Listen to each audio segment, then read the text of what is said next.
Hey everyone, welcome back to Swiftly Sung Stories. I'm Jen, I am your Swifty English teacher, and today we are diving into part 2 of the complete timeline of Taylor Swift's career. Just a quick note before we get started, all of this content is available on my website, linked in the show notes, swiftlySungStories.com, where you can also find my English teacher analysis of over 250 of Taylor's songs, lyric quizzes, close readings of all of her prologues, and so much more.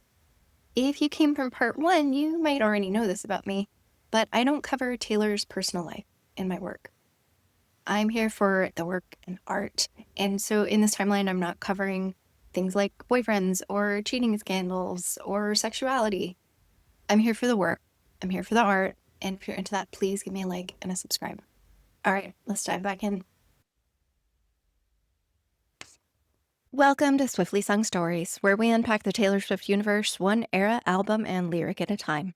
Think of it like English class, but it's all Taylor Swift and none of the boring stuff. I'm Jen, your Swifty English teacher, and class is in session, so come on in and meet me in the margins.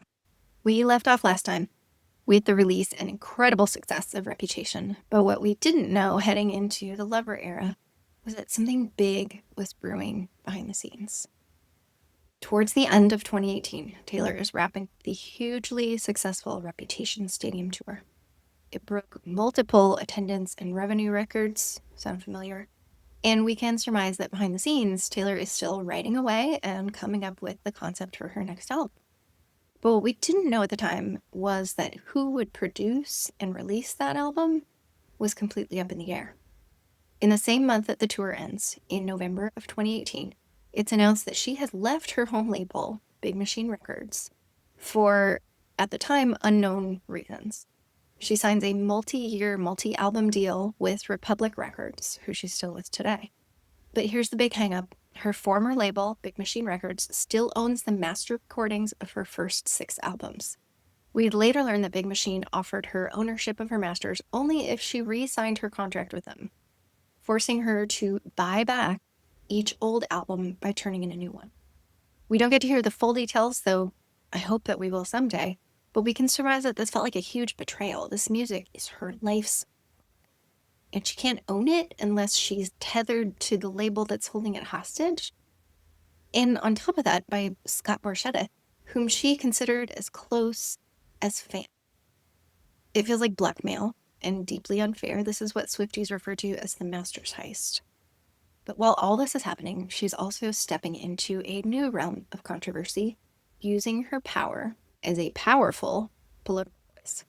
We got to see behind the scenes of this new venture in the Miss Americana documentary, in which Taylor fights her team and her parents to use her voice to endorse 2 Democrats for the Tennessee midterm elections. She's building a new reputation, brick by brick, and coming into her own. And her next album would bring this new, bold, more comfortable Taylor into the... But not before many, many more people would try to silence her and tear her. So we're heading into 2019. Taylor is under a new label, and in March, she steps out on stage at the iHeartRadio Music Awards in a pastel sequin jumpsuit. This is a drastic change from the Reputation aesthetic, which was all black and white.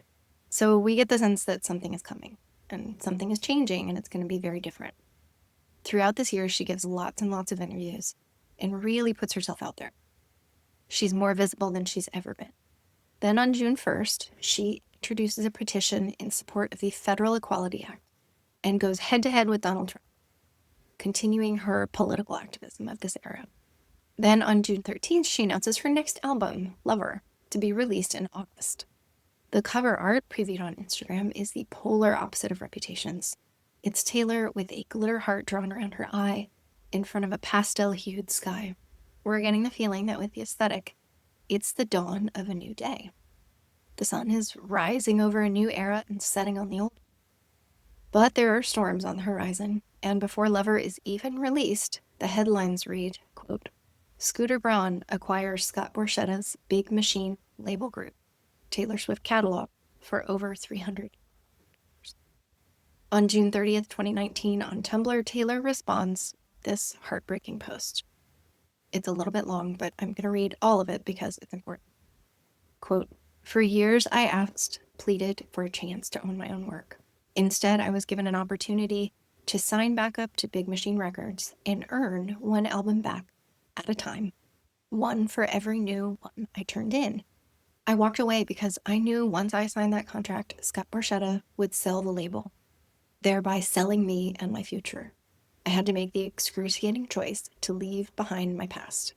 Music I wrote on my bedroom floor, and videos I dreamed up and paid for with the money I had earned playing in bars, then clubs, then arenas, then stadiums.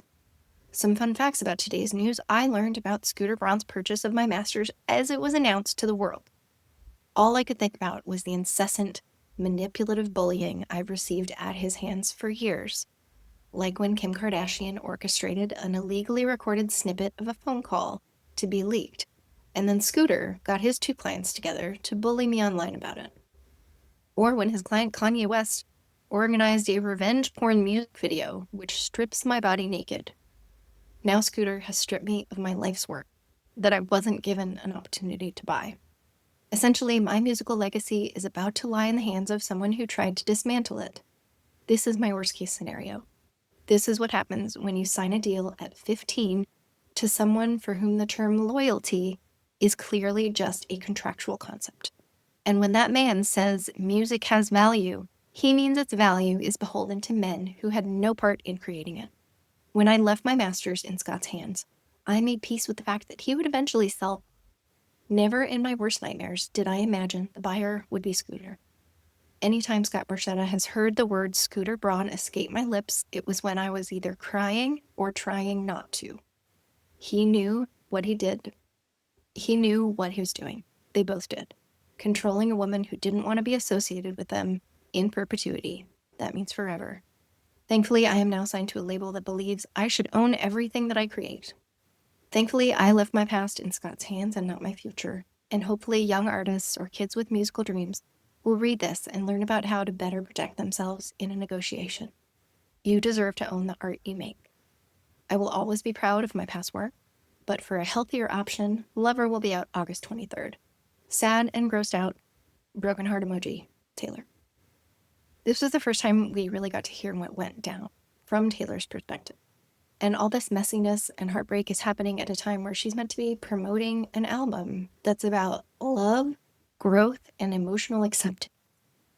I imagine her at this time on the inside still wearing the Reputation black and stiletto boots, but on the outside covered in rainbows and butterflies. But still, the Lover rollout continues, and on August 23rd, 2019, Taylor releases Lover, the first album that she fully owns, and it really is the polar opposite of Reputation in all the ways it can be.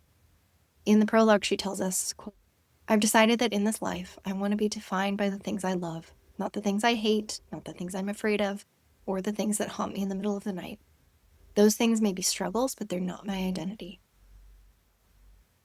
The album sets this tone right from the very first track, I Forgot That You Existed. She's moving on from all of the drama that inspired her last album and her quote-unquote cancellation, and focusing on how lovely her life is now that she has a new mindset. But if I could categorize each song on Lover, I'd say it has three major themes. Songs about falling in love, songs about the pain of love, and songs about the patriarchy. Songs about falling in love include the title track Lover, I Think He Knows, Paper Rings, London Boy, and Daylight. But songs about the pain of being in love include Cruel Summer, The Archer, which is her track 5 on this album, Cornelia Street, Death by a Thousand Cuts, and After. Her politically charged songs, which is a brand new theme for her at this point, include The Man, Miss Americana and the Heartbreak Prince, and You Need to Calm Down. We can see her trajectory changing, moving away from the things that try to bring her down and embracing the positive aspects of her life. Behind the scenes, things were not all purple pink skies. While promoting Lover, Taylor is invited to perform at the American Music Awards, being honored as Artist of the Decade. She wants to perform a medley of songs from throughout her catalog, in keeping with the theme of the award she's receiving. But it wasn't to be. She said on Tumblr in November 2019, "Scott Borchetta and Scooter Braun have now said that I'm not allowed to perform my old songs on television because they claim that would be re-recording my music before I'm allowed to next year. Additionally, and this isn't the way I'd planned on telling you this, Netflix has created a documentary about my life for the past few years. Scott and Scooter have declined the use of my older music or performance footage for this project, even though there's no mention of either them or Big Machine Records anywhere in the film. Scott Borchetta told my team that they'll allow me to use my music only if I do these things. If I agree not to re-record copycat versions of my songs next year, which is something I'm both legally allowed to do and looking forward to, and also told my team that I need to stop talking about him and Scooter Braun. I feel very strongly that sharing what's happening to me could change the awareness level for other artists and potentially help them avoid a similar fate. The message being sent to me is very clear. Basically, be a good little girl and shut up, or you'll be punished. Early in 2020, we get to hear more about what's going on behind all the animosity directed at Taylor when her Miss Americana documentary drops in January. If you haven't seen it, it is a must-watch, required viewing for all Swifties, and it's really the most candid we have ever seen her on screen. But you all know what happens next. It's 2020. Another storm is coming, and this time it would take out not just Taylor Swift, but the whole damn world. We don't get to live in the Lover era for very long before the COVID-19 pandemic canceled life as we know it. Loverfest is canceled, and Taylor, like the rest of the world, goes into lockdown. But unlike the rest of the world, Taylor never stops working. While we were all working on sourdough and binge-watching Netflix, Taylor is creating her next albums and stepping into an entirely new genre of songwriting and storytelling. On July 23rd, 2020, just a few months into lockdown, Taylor announces her next album, Folklore, styled in all lowercase like Reputation. A mere 16 hours later, we're streaming it in our homes. We later find out that she didn't even notify her new label until a few hours before it was released, which is incredible. I think really shows us what kind of freedom she has with Republic, in stark contrast to the controlling and manipulative relationship she seems to have had with Big Machine. Folklore is recorded piecemeal, with Taylor, Jack Antonoff, and new collaborator Aaron Dessner of the band The National, all quarantined separately. But what emerges is a remarkably cohesive album that leans into folk and indie, wrapped up in the themes of romanticism and escapism. It makes sense, right? She's not living in the real world. She's stuck at home, so she uses her mind to escape. Without the real world to provide her inspiration, she just dreams it up herself and creates fictional worlds and fictional characters to write about. But no matter who she's writing about, Taylor, like all great writers, uses real, experienced emotions to fuel her writing. And Folklore has emotion in abundance. In the prologue, she tells us, quote, "It started with imagery, visuals that popped into my mind and piqued my curiosity. Pretty soon these images in my head grew faces or names and became characters. I found myself not only writing my own stories, but also writing about or from the perspective of people I've never met, people I've known, or those I wish I hadn't. In isolation, my imagination has run wild, and this album is the result. A collection of songs and stories that flowed like a stream of consciousness. Picking up a pen was my way of escaping into fantasy, history, and memory. I've told these stories with the best of my ability, with all the love, wonder, and whimsy they deserve. Now it's up to you to pass them down." Folklore really showcases Taylor's storytelling at its very best and takes her craft to a new level of genius. But it also allows Taylor something that she's always been trying to do: write about her life without being lambasted for writing about her life, or having the consequences blow back on herself or on others that she writes about. Including fictional stories, not telling us exactly which ones are fiction, is a really brilliant way to accomplish this. She can use real experiences and real emotions, place them inside the world of a fictional character. The result is this blurred line between fact and fiction, which makes it incredibly hard to pin down what personal experiences may have inspired them. And that's the point. The first track on Folklore is The One, which begins with the symbolic lines, "I'm doing good, I'm on some new shit." Definitely on some new shit, with a new sound, a new woodsy, folksy aesthetic, and a new level of intricate literary lyrics. The second track, Cardigan, was the first single from Folklore and the only music video that we got from this album.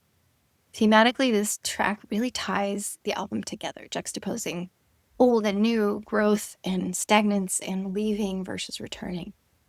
Cardigan has 2 sister tracks, Betty and August, and Taylor tells us that these songs are about an imagined love triangle.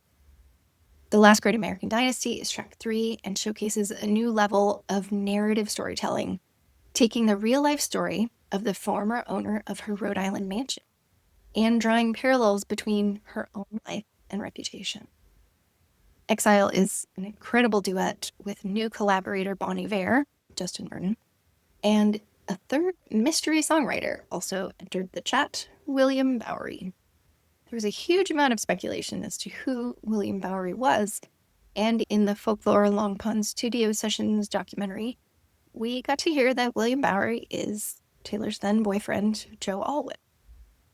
Her track 5 for this incredibly vulnerable album is My Tears Ricochet, which, according to the prologue, is about, quote, an embittered tormentor showing up at the funeral of his fallen object of obsession. But we all assume that the song is about her former label manager, Scott Borchetta. This album is a turning point in so many ways and really showcases Taylor's songwriting as the powerful storytelling that it is. She's no longer the glittery pop star shifting her hips in a sequin dress. She's so much more. She's a thinker, an intellectual, historian, a reader, and most importantly, a writer. This is also reflected in her plethora of literary references in this album, from Peter Pan to Alice in Wonderland to Jane Eyre to poems by Sylvia Plath. This album is her most intertextual yet, and it's a theme that will continue into her future songwriting. But for me, the most important song on Folklore is Mirror Ball, in which she reflects on who she really is. We can almost see her brain churning, working through the trappings of fame and identity. Is she the glittering pop star, the born performer? What does she owe us? What do we owe her? She'll continue to explore her relationship with her fans in future songs, but this is the first time we really get to see that she doesn't have it all. Up there on her pedestal, she's afraid that she could fall off at any minute, and if she does fall, will the world use it as tabloid fodder? We get a glimpse behind the scenes of making this album with very candid interviews in a documentary released in November of 2020, Folklore, the Long Pond Studio Session. In it, Taylor performs the album song by song, accompanied by Jack Antonoff, Aaron Dessner, and featuring Justin Vernon of Bon Iver. If you haven't watched it, you need to head over and watch it now. It is really powerful. It gives us an incredible glimpse into what her songwriting life is like and what her storytelling process is. For me, these are the most important things we get to hear in the documentary. Taylor says, "This is the first album that I let go of that need to be 100% autobiographical." She goes on to say, "That's my favorite thing about this album, that it's allowed to exist on its own merit without being, oh, people are listening to this because it tells them something they could read in a tabloid." This is Taylor acknowledging that she has painted herself into a corner. She began writing songs about her own life. Her fans soon came to expect that we'd hear the juicy details of her life in her songwriting, but that leaves so little room to branch out and flex her creativity. But with Folklore, she really found a new way out, and she did it brilliantly, including fictional characters and storylines. She can write about her life without writing about her life. She purposefully blurs the line between fact and fiction, muddying the water so thoroughly that we have no idea what was inspired by real life and what was inspired by her imagination. It's an absolutely brilliant. And apparently she's so taken with this newfound freedom that she decides to stay there in the half-fictional Folklorian woods for one more album. On December 10th of 2020, she announces Folklore's sister album, Evermore. It was released the following day. She says in the Evermore prologue, "To put it plainly, we just couldn't stop writing songs. To try and put it more poetically, it feels like we were standing on the edge of the Folklorian woods, and we had a choice, to turn and go back, or to travel further into this forest of music. We chose to wander deeper in, and my collaborators and I are proud to announce that my 9th studio album and Folklore's sister record is here. It's called Evermore. I've never done this in the past. I've always treated albums as one-off eras and moved on into planning the next one as soon as an album was released. There was something different with Folklore. In making it, I felt less like I was departing and more like I was returning. I loved the escapism I found in these imaginary / not imaginary tales. I love the way that you welcome the dreamscapes and the tragedies and epic tales of love lost and found. So I just kept writing them. Though both albums sound very similar, to me, Folklore feels like it explores beginnings and messy middles, while Evermore explores endings. It opens with Willow, which feels like a continuation of the Cardigan storyline. And this is also reflected in the music video for Willow, which actually takes place in the Cardigan universe, picking up where that music video left off. In both songs, she's searching for a love that she can never quite grasp. In the end of the Willow music video, though, she finally gets it and walks out of the cabin hand in hand with her partner. But there are less happy endings on Evermore too. Champagne Problems sees the disintegration of a relationship through a failed proposal. Happiness reflects on a love lost and the lessons she's learned. Coney Island narrates a slow growing apart of two people who can just never get on the same page. And Ivy details the forbidden affair of an unhappy wife. The album nears its end with Closure, which is really more about not needing closure and just moving on when you're over it.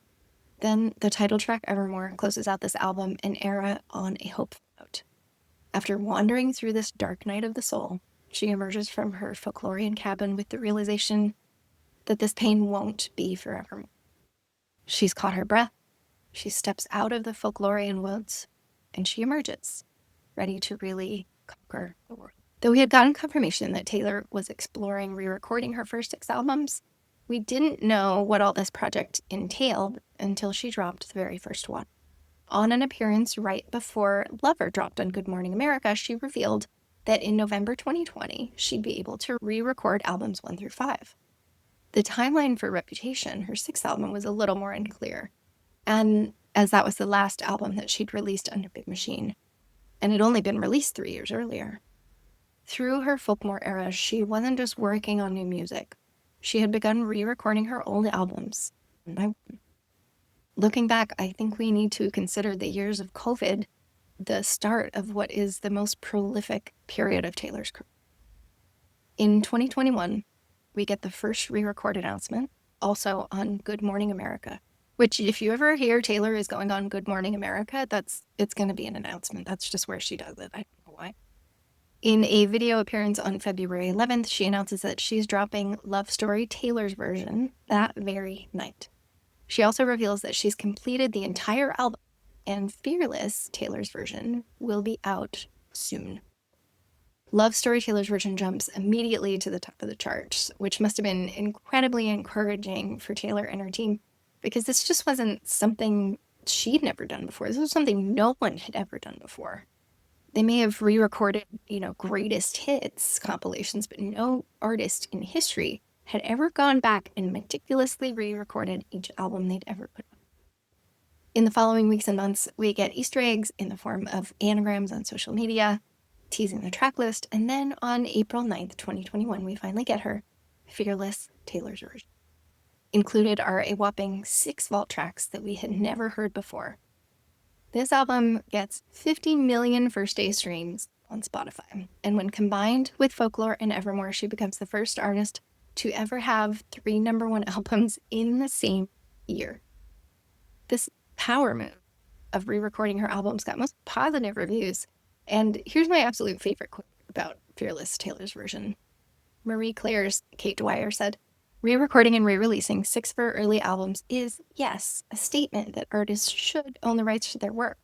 But something else is happening too. In reintroducing those albums, Swift is divorcing her music from the sexist media narrative that followed her during her adolescence, inviting listeners and critics to engage with the same songs today without as much gender bias. Listeners who didn't believe she was a feminist before, for whatever sexist reason, can't deny the feminist undertones of becoming the industry spokesperson for artist rights." The title of that Marie Claire article, by the way, is Why Fearless Taylor's Version Hits Different in 2021, which, if you know what music is to come after this album, could be a clue, or it could simply be the use of a common modern phrase. But the journalist makes an important point. This move is so monumental in so many ways. It solidifies her status as a cultural and industry icon. It changes the music industry, and it changes the way fans think about the music they consume. It changes the game for songwriters and for young artists just getting started. But one of the more overlooked aspects of the re-records is how it affects Taylor's relationship with her fans. We showed her, like we always show her, that we will consume literally anything she puts out into the universe, even if it's Me, which is my Swiftie Ig song. What for some artists could look like a vanity project becomes this sort of shared mission for all of us. Let Taylor Swift own her music. And what we didn't know at the time is that we would all be mobilized in the most massive and record-breaking way imaginable to help her achieve this goal. And it's because of our passionate support that she would finally be able to achieve it. By the end of 2021, Taylor has put out a massive 3 albums in just 10 months. But before the year is out, she'll put out another one. On June 18th, she releases the cover art for Red, Taylor's version. And on August 5th, she releases a word puzzle that, when solved, spells out the names of some of her collaborators on the album, as well as the highly anticipated All Too Well, Taylor's version 10-minute version. This is both an inside joke and a present to her fans. On August 6th, we get the official track listing, and there it is.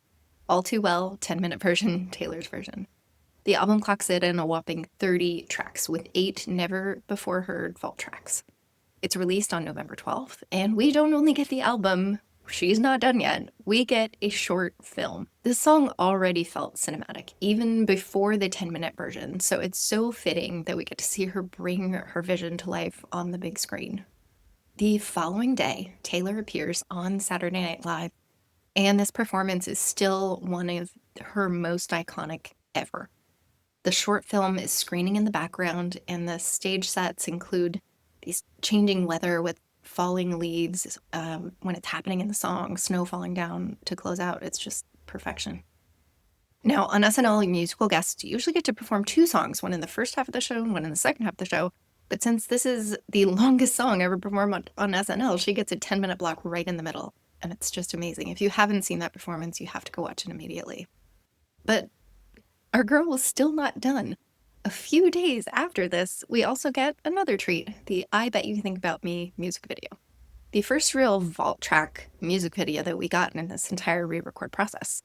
And I love this video for so many reasons, but overall I think it just sums up the Red album so perfectly. It touches on these themes of memory, lost love, regret, rumination, and the color red, which is of course an important piece of symbolism in the album, slowly takes over the entire scene, including Taylor's wedding dress that she wears. Just really representing how this regret and rumination can wash over us, even at really inopportune moments like a wedding. Red TV absolutely takes over the charts. It breaks all the streaming records, and All Too Well 10-minute version becomes the longest #1 song in history. Many media outlets consider Red TV to be the biggest pop culture moment of the year, and 2021 really is the year of Taylor Swift. But she's just getting started. There's so much more to come. We are now in 2022, and Taylor makes a surprise appearance at the MTV Video Music Awards. She's nominated for Video of the Year for the All Too Well short film. Important to note, for this short film video, it's not only based on a song that she wrote and sang, she's also the writer, director, producer, and star of this film. She literally does it all. And if you haven't seen the behind-the-scenes making of the short film, it's well worth a watch. And I love that we get to see Taylor bringing her vision to life. I often think of how cathartic that must have been to take all of this pain of this toxic relationship and not only turned it into several beautiful pieces of art, but win awards for it. It's just iconic. And wouldn't that be amazing if we could all turn our worst relationships, our worst failures, our worst pain into just these giant successes? I wish we could all do that. It's truly masterful. But she wasn't done yet. She still had one more surprise for us at the VMA. I thought it might be a fun moment to tell you that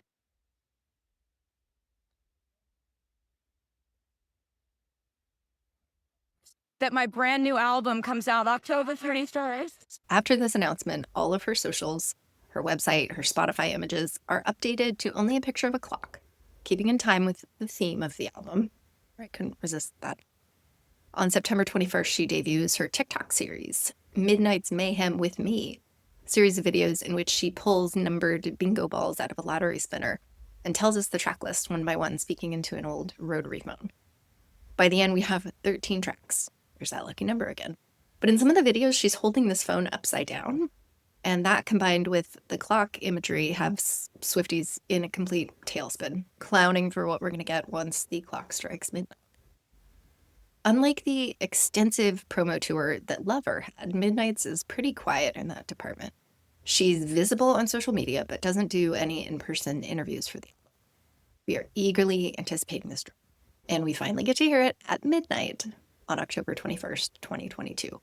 There are indeed 13 songs on this album, but just 3 hours after midnight, at 3 a.m., we get a surprise, the 3 a.m. edition, with 7 additional songs. Later on, while she's on the Eras tour, she will release yet another edition, the Till Dawn edition, that contains 3 more songs, bringing the total to 23.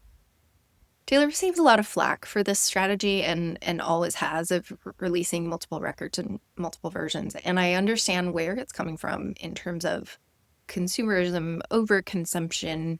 It's just economics, it's supply and demand. She wouldn't be able to do this if her fans wouldn't eat it up. And we do. And I say this as a person who doesn't buy physical albums from anyone anymore, but I can see why you would want to. And I could see why she would do it. The Midnight album left the metaphorical Folklore woods with its more gentle indie vibes, and it moves directly back into pop. But she's still maintaining this really intricate storytelling and songwriting that she leaned into during isolation. Midnight is also a concept album, similar to Speak Now, which was about things left unsaid throughout her life. She tells us in the prologue, "This is a collection of music written in the middle of the night, on a journey through terrors and sweet dreams, the floors we pace and the demons we face, for all of us who have tossed and turned and decided to keep the lanterns lit and go searching, hoping that maybe, when the clock strikes 12, we'll meet ourselves." What this concept album does is really clever, and it's strategic. It allows her to write about her life without writing about her current life. Similar to the pseudo-fictional world of Folklore and Evermore, it gives her some breathing room to express her emotions without being lambasted for expressing her emotions. These things might have kept her up at night, but it doesn't mean they're still keeping her up. It's this anthology of restlessness and regret and falling in and out of love and self-doubt and ruminations. But what it does is allow her to sing about other points in her life and essentially confuse us. This might not be about her current life. This might be about something in the past. Therefore, we can't point to any one particular person who these songs are about. The lead single and the first music video that we got for Midnight's is Antihero. And similar to the tongue-in-cheek satire of Blank Space, the song sees Taylor bite back at her detractors by leaning in. "I'm the problem. It's me," she says, because it couldn't be the patriarchy, right? It has to be the intelligent, successful, beautiful woman who is always in the wrong. We also got a sparkling music video for Bejeweled, a song in which she won't let anyone dim her shine. And the music video takes us into a Cinderella world, where Taylor goes from scrubbing floors to getting all dolled up for the ball, winning the prince, and then kicking him swiftly out of the castle. And it zooms out on Taylor in her castle with her dragons circling around protecting her. Some other really notable songs on Midnight's are Maroon, which takes all of her red-tinged memories and balls them into this array of blood red regret. You're on Your Own, Kid is her track 5, in which she learns that she has always been singular and she's always been the only one who can save herself. It's from this song that we get the iconic line, "Make the friendship bracelets, take the moment and taste it," which would become such an important real-life aspect of the Eras tour. But for me, the most crucial tracks come from the 3 a.m. edition. Dear Reader takes the iconic line from Jane Eyre and applies it to Taylor's celebrity and massive fandom. In this track, she breaks the fourth wall and tells us directly, "I am no one you should emulate. I have no idea what I'm doing, and I'm falling apart," which foreshadows a lot of the themes and topics to come on her next album. Hits Different closes out the 3 a.m. edition, and it's from this point that we will pick up in the Tortured Poets department. That song details a love and a loss that's impossible to get over because this person is just so special and singular. But in the third verse, she says, "I heard your key turn in the door down the hallway. Is that your key in the door? Is it okay? Is it you? Or have they come to take me away? She wonders if they're about to haul her off to the asylum, which we know will begin where Fortnite picks up in TTPD. This completely foreshadows Fortnite, in which we will learn I was supposed to be sent away, but they forgot to come and get me. But because Taylor wasn't doing enough, releasing 4 albums in less than 2 years, and producing and directing music videos and short films, and winning all the awards and continuing her prolific songwriting, she had another treat in store for us. November 11th, 2022, just a few weeks after Midnight was released, she appeared on Good Morning America. I'm going back on tour. The tour is called the Eras Tour, and it's a journey through all of my musical eras of my career. From the jump, we knew that this was going to be big. Taylor hadn't toured since Reputation, and that left the albums Lover, Folklore Evermore, and Midnights that had never been performed on tour. And it was also going to include her first 6 albums, too. That's a catalog of 11 albums, plus 2 Taylor's versions already released, to include in one single show. How was she going to pull this off? Because she is Taylor Swift and her team is nothing but incredible, we knew it was going to be epic. It wasn't only going to be the ticket of the year, it was going to be the ticket of the decade, maybe the ticket of the century. But it was those tickets themselves that were nearly impossible to get. The demon that is Ticketmaster allowed bots and scalpers to purchase large groups of tickets, which resulted in tickets on resale platforms almost immediately for exorbitant prices. Though Taylor's team declined to allow ticket platforms to use dynamic pricing, which is basically like Uber's surge pricing. It's the same thing for tickets. Resale prices just skyrocketed. Taylor did have a loyalty program of sorts kind of installed, which allowed fans to pre-register for the sale and get priority. And those who had tickets to Loverfest also got priority for purchasing Eras Tour tickets. But for so many of us, we just weren't going to get a ticket. We didn't get the pre-sale code, even after submitting many, many times and many different emails for it. So if you were like me and you didn't get to go in person, even though I had something like 8 shows here in my city, I sympathize. I empathize with you. We can form a I didn't go to the Eras Tour together. I'm here for you.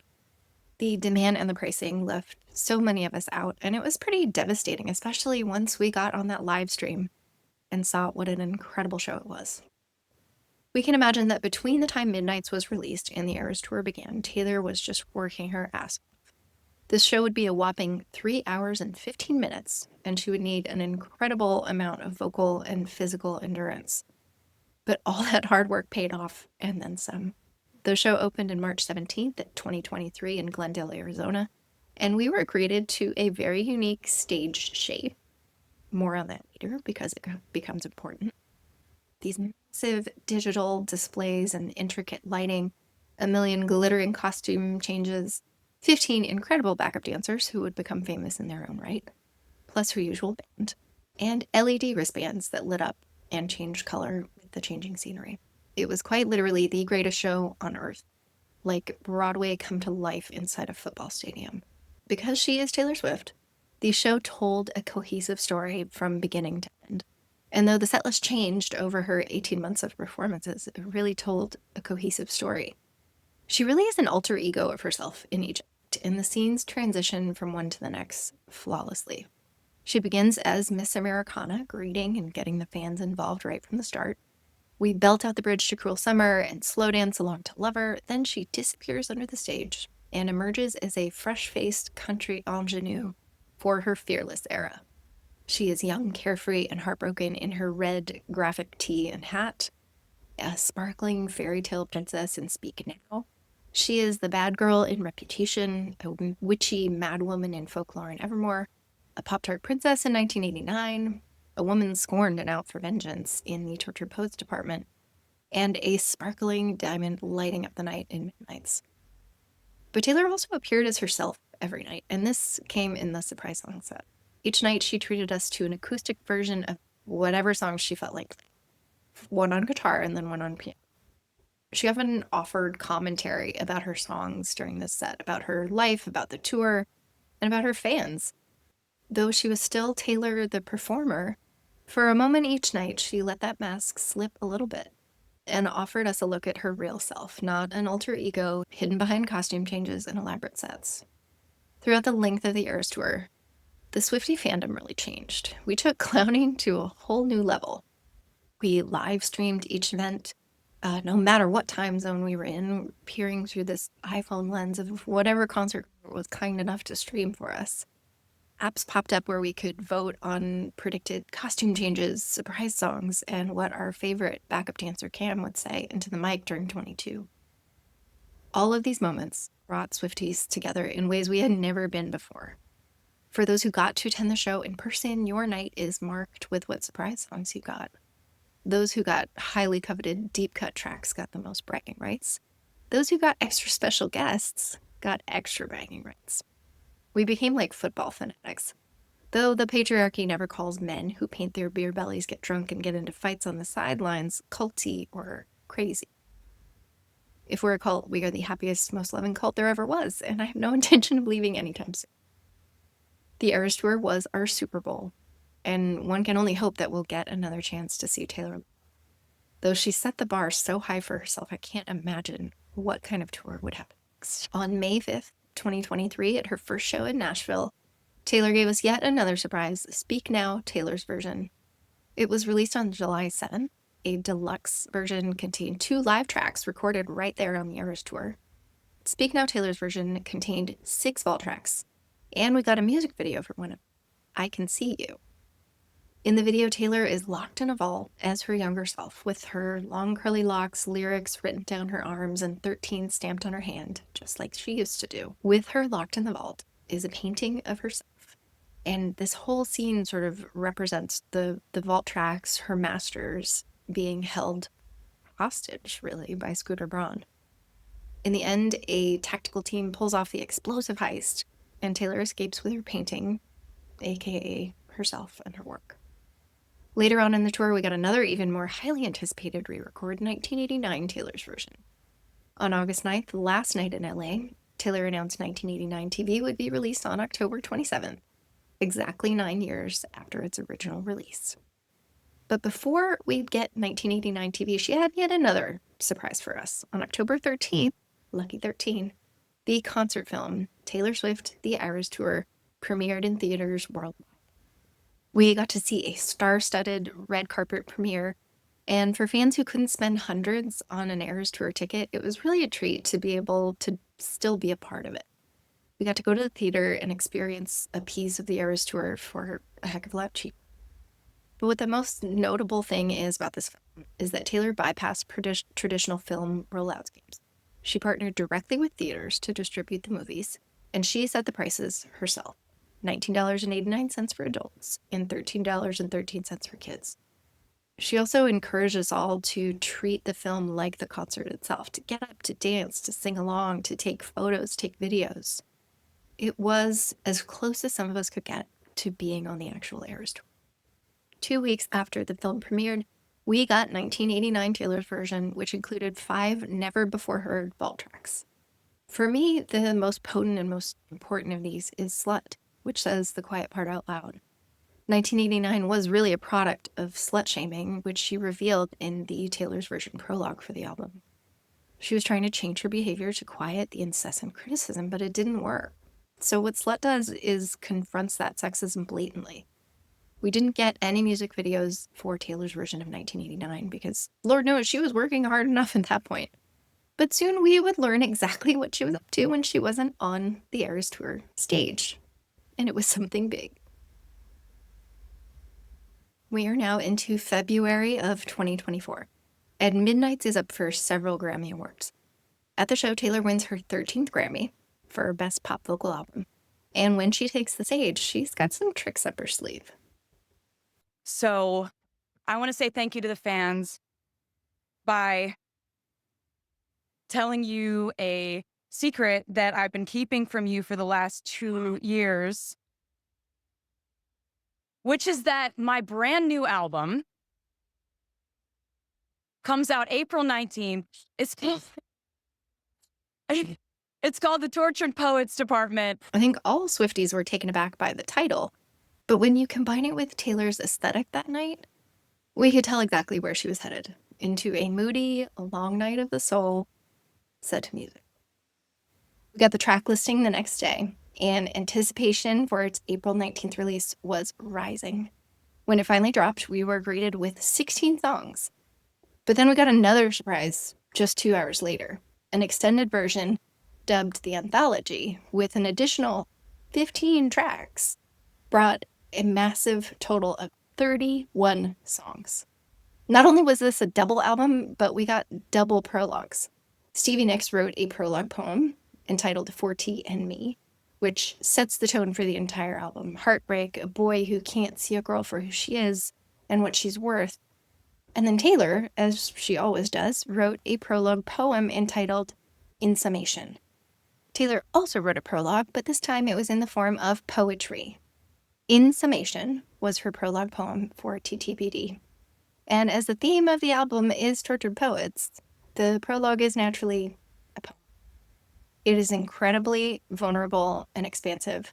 I will fully dissect this poem in a later video, but here's what I see as the crucial piece.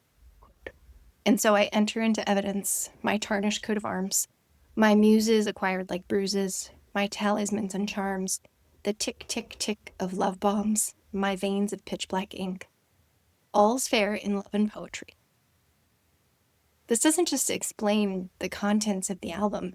It solidifies Taylor as what she is. She's a poet, a writer, an artist. She may be in glittery dresses shaking her hips on stage, but who she is at her core is so much more. TTPD explores more than any other album ever has the duality between Taylor Swift Inc. and Taylor Swift the human. In songs like But Daddy I Love Him, Who's Afraid of Little Old Me, I Can Do It With a Broken Heart, Clear a Bow, The Albatross, I Hate It Here, and the manuscript, she is looking back over her life and wondering how she got here. What does it mean to be the most recognizable person on the planet but have no one really know you? And how she built this career brick by brick until she boxed herself in. The other half of the anthology, though, wrestles with raw and really vulnerable heartbreak.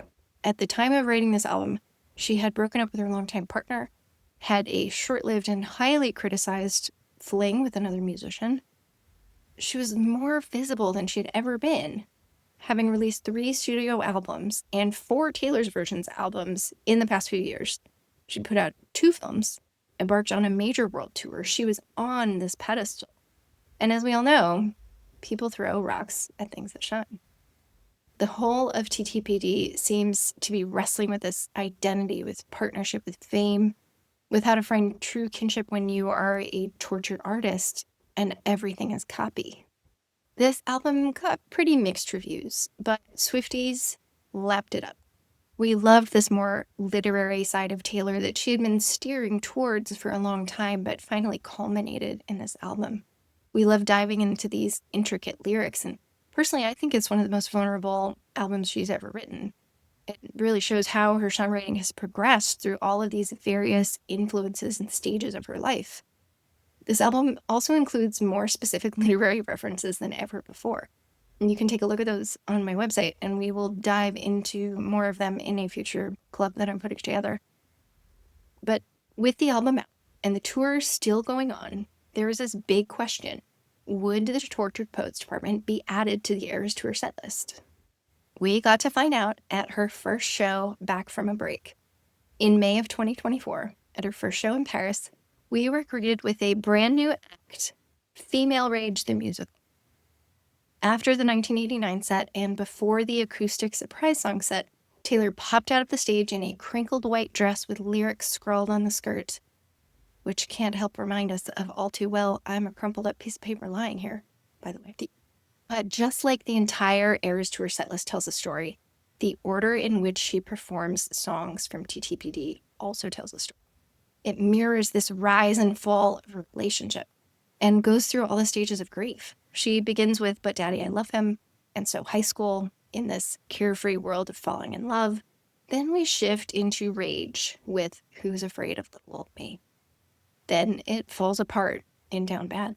She looks back and reflects on what she lost with Fortnite, then gets into the anger phase of grief with The Smallest Man Who Ever Lived.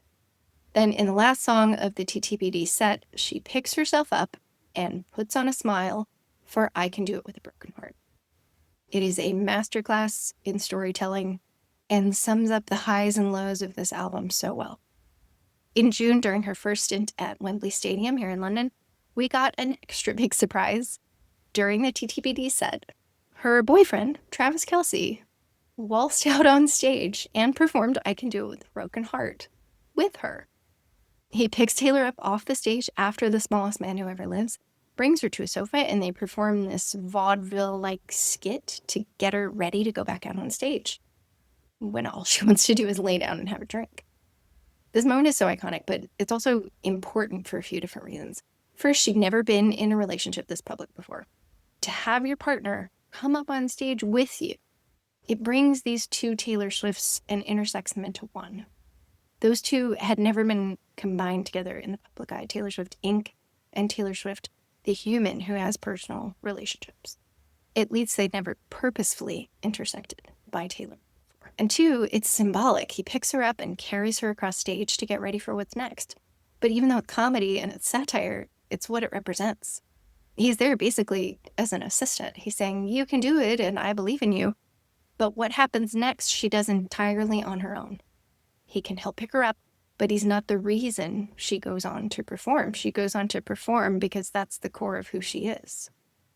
To me, this all shows incredible growth, both in her relationship with fame and in her willingness to share her private life with her fans. She's really writing her own rules about her life and her business, and she truly is fresh out the slammer, running with her dress unbuttoned, and she's doing it with a broken heart that seems to be slowly but surely healing from the tumultuous last few years. The Eras Tour wrapped up in December of 2024, and we collectively mourned the loss of this incredible 18 months of shows. The Eras Tour really gave us hope at a time when nothing felt hopeful. It brought us joy at a time when the world felt joyless, and it distracted us with good things when there was really nothing good happening. Taylor took her final bow in her glittering karma coat on December 8th in Vancouver, and although it really felt like the end of an era, we were still left with some lingering questions. Toward the end of the tour, Swifties were clowning so hard for Reputation TV and Debut TV that we absolutely lost the plot. I think we all assumed that the end of the Eras Tour would also mean the end of the re-record era, but it wasn't to be. The first half of 2025 was pretty quiet, and we hadn't seen a lot of Taylor, but then on May 30th, 2025, her silence was broken, and an incredibly happy announcement was posted on her website. It told us that the battle was over and the war was won. She said in the letter, I'm trying to gather my thoughts into something coherent, but right now my mind is just a slideshow. A flashback sequence of all the times I daydreamed about, wished for, and pined away for a chance to get to tell you this news. All the times I was this close, reaching out for it only for it to fall through. I almost stopped thinking it could ever happen. After 20 years of having the carrot dangled and then yanked away. That's all in the past now. I've been bursting into tears of joy at random intervals ever since I found out that this is really happening. I really get to say these words. All of the music I've ever made now belongs to me. Swifties the world over cried tears of joy right alongside Taylor. And this news wasn't just about a billionaire spending millions, not to us. It was the culmination of years of turmoil and accusations and bickering and planning and scheming and meticulously re-recording and endlessly performing. It's also a symbolic takedown of the patriarchy and a victory for women everywhere. No one gets to tell us what we are worth, what our labor is worth, what our creativity is worth. We have value. In the letter, she went on to say that this is my greatest dream come true is actually being pretty reserved about it. To my fans, you know how important this has been to me, so much so that I meticulously re-recorded and re-released 4 of my albums, calling them Taylor's version. The passionate support you showed those albums and the success story you turned the Eras Tour into is why I was able to buy back my music. I can't thank you enough for helping me to reunite me with this art that I've dedicated my life to, but have never owned until now. To put it simply, because she made so much money from the Eras Tour and the re-record, she was finally able to buy back her masters. It's also because she purposefully devalued her own work by re-recording it and making the originals moot that she was able to pay that hefty price tag, which we don't get to know the numbers on, and we might maybe eventually. But it's here that we need to remember that one Easter egg that she left us while on the Eras Tour. Remember the shape of the Eras Tour stage? Maybe a keyhole or maybe a key, depending on which way your brain interprets it. The Eras Tour was the key to unlocking the vault, where Taylor's music and life's work was locked away. As some people on social media have pointed out, the Eras Tour was the biggest and best fundraiser we've ever contributed to. But Taylor really knew what we wanted to hear. She also addressed what we'd all been wondering. I know, what about Rep TV? Full transparency, I haven't even re-recorded a quarter of it. The Reputation album was so specific to that time in my life, and I kept hitting a stopping point when I tried to remake it. All that defiance, all that longing to be understood while feeling purposefully misunderstood, that desperate hope, that shame-born snarl and mischief. To be perfectly honest, it's the one album in those first 6 that I thought couldn't be improved upon by redoing it. Not the music or the photos or the videos, so I kept putting it off. There will be a time, if you're into the idea, for the unreleased vault tracks from that album to hatch. I've already completely re-recorded my entire debut album, and I really love the way it sounds now. Those 2 albums can still have their moments to re-emerge when the time is right, if that would be something you guys would be excited about. But if it happens, it won't be from a place of sadness and longing for what I wish I could have. It will just be a celebration. As we continue on into 2025, nothing is for sure about the future of Taylor's career. But I'm very excited to see Taylor's version, because I think it will bring us really to this full circle moment and will close out this chapter with a big bow. But if Taylor continues her 2-year cycle, we can expect an announcement of TS12 late this year or early next year. And we have had a few Easter eggs pointing us to the number 12, including in that letter that I just read to you, where there are 12 eyes in this close.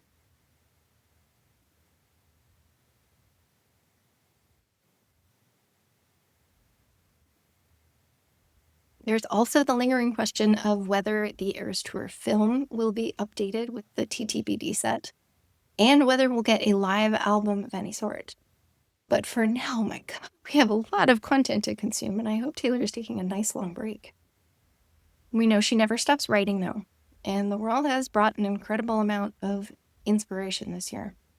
The presidential election in America, a new relationship, a supposed feud with a friend, and most importantly, the reclamation of her life's work.